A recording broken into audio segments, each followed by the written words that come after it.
এই নিশানের জন্য আমার হরিগুরুচাঁদ ঠাকুরকে আন্দোলন করতে হয়েছিল। আন্দোলন করতে হয়েছিল যে কোন মানুষগুলো, এই মানুষগুলোর জন্য, এই মানুষগুলোর শিক্ষা ছিল না, ধর্ম ছিল না, দীক্ষা ছিল না, যে মানুষগুলো অর্ধহারে অনাহারে আস্থা কুড়ে পড়ে থাকতো, যে মানুষগুলোকে কুকুর বিড়ালের মতো দেখতো, যে মানুষগুলোকে কুকুরের মতো দূরে তাড়িয়ে দিত, সেই মানুষের মুক্তির জন্য হরিচাঁদ আন্দোলন করলেন যে আমি আন্দোলন করি, আমি চাই সাম্যবাদ, সত্য প্রেম পবিত্রতা। তাই সত্য প্রেম পবিত্রতা ত্রিকোণ নিশান, লাল হচ্ছে আন্দোলন বিপ্লব, ত্রিকোণায় যে সাদা বর্ডার।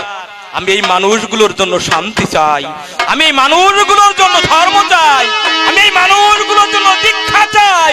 এই মানুষগুলো হাড় ভাঙা পরিশ্রম করে ফসল ফলায়, তবু এই মানুষগুলো অনাদর পড়ে থাকে। তাই তো এই নিশান সত্য প্রেম পবিত্রতা। 1828 সালে এই নিশান দিলেন, 1830 সালে দিলেন এর হরিনাম, হরিবোল। এখানে আমাদের ভক্তি দিতে হবে বাবা।